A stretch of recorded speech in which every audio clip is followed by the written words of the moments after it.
very good on Foxtrot Labs. Well, I mean, it's going to come down to spawns as well. It can be pretty awkward sort of positioning on this map. We'll have to wait and see when we jump to the game. We'll know exactly how the story is going to unfold. Leenock down to his last life here, has to win 3 games in a row to make it to the semis. Maru, the favorite, has already shown why he's the favorite. Let's see if he can close it out here in set number 3.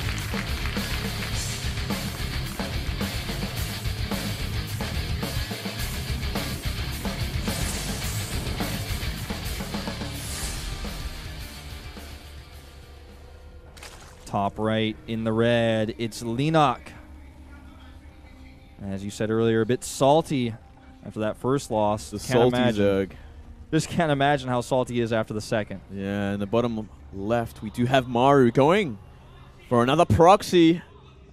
Not a bad idea. Play on his emotions. After a crappy game like last game, he can do whatever he wants to this kid. I think Maru is basically the new IM MVP when it comes to proxies. He will proxy when he's ahead. He'll proxy when he's behind. He'll just proxy you, multiple times in a series. Half the games in the series, he might proxy you. Oh my god, that is close. Close, but not close enough. I mean, yeah, he can. And it's also something we don't see that often from Maru. He will, do it sometimes, but not always. And he can play, the most ferocious sort of macro game at the same time. So it's like, well, what do I do against this guy? He's so strong in every way. I just have to be careful. Oh, but he did see an SEV. Yeah. And we are going to see an early pull, I think. Yeah. Yep. Nice. Good scout. Scouting is only, half the battle, though. Okay, it does confirm the location. He should be fine, but we have seen games where Maru actually wins regardless. Oh. Look at that micro! 1 health left on that drone. He almost killed it. Yeah, I mean, scouting, definitely half the battle. The rest is going to be micro. Is he going to have enough units out in time? Is he going to have enough Lings out? And where does the Ling catch the Marine? It's going to be down to positioning of these Marines as well, and the stutter stepping. But these extra drones here, he might be forced to cancel one. Yeah, he's just delayed this barracks so significantly. I think he's going to have to cancel at this point. Looks like he's planning on it. Even loses the SCV. Definitely going to have to cancel that one. Yeah, he's going to have to go to the contingency plan here, because he's not going to get anything done with this. So it's so delayed even if he does finish it. Finishing is out of the question when he's got no SCVs nearby. He hasn't canceled it yet.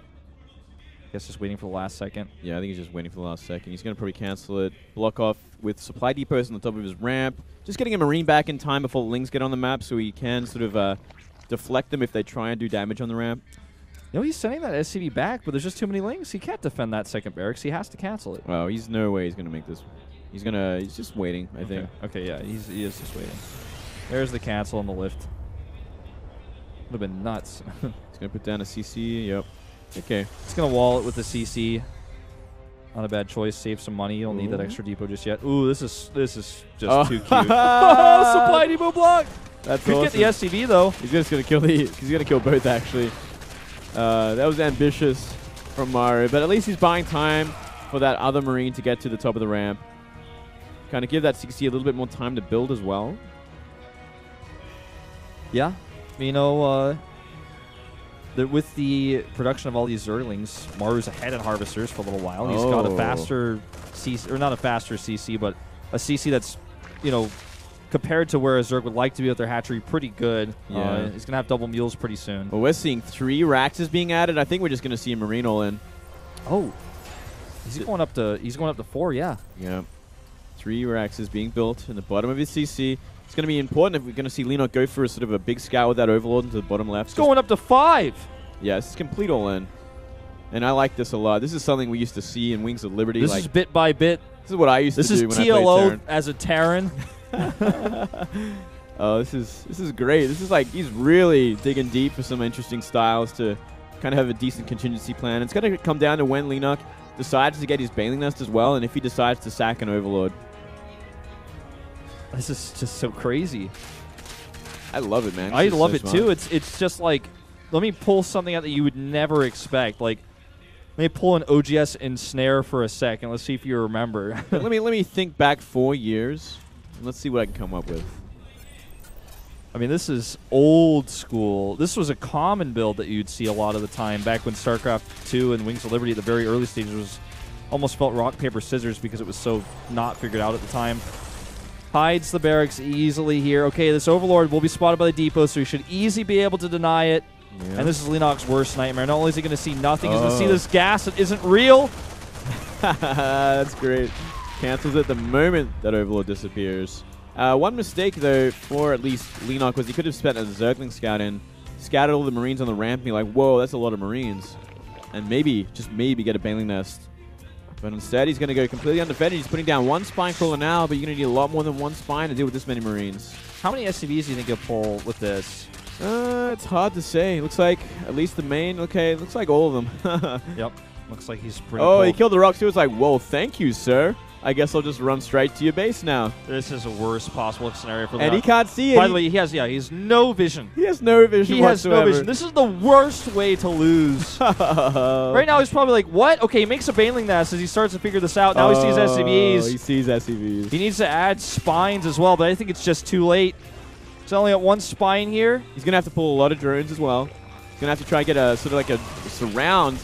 He just needs time. If he can buy a little bit of time to get those Banelings out, he might be able to hold this. Maybe, but here we go. There's a lot of Marines. The boys are tanking. It's a lot of Marines here. So many drones going down. Baneling, that's still not done, but 18 Zerglings on the way. It might be enough. He's going to get rid of the Spine Crawler, and more Marines are coming up. Yep. Still 4 Marine production at a time. These Spine's not done yet. Will he decide to burst them? Double cancel there. Getting on the ramp is going to be a nice thing against Lings, but against Banes, it's a different story. The Banes are at the front here, though, and they're going to get targeted down. They're going to get canceled. Do you think he should have made those at the back? Yeah, he should have. Well, one survive, but a target down from Maru gets rid of it. And that might just be it. There's a lot of Lings coming out, but yeah, that is simply too many Marines at this point. He just targets down that last Bane. And this should be easy peasy lemon squeezy. That's just silly how he can kind of start a step like this and even get a Baneling at the back. Well, really nice work. Still a lot of drones left over, but more and more Marines are going to be coming up the map. That's the real story here. Oh, but man. You know what? I mean, look at that positioning. That's insane. He did give it his all. You know, he scouted the last second, but GG.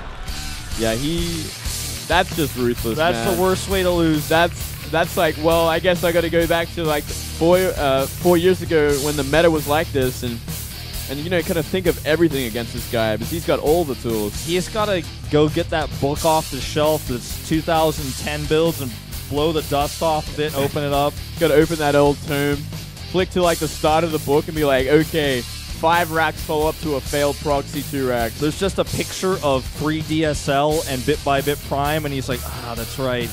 Like These flips to Rex people. Van Dark. He's like, oh god, yeah. Hong and Prime, yeah, I remember this. Oh man, yeah. Bad memories for Zergs back then. But that's your first best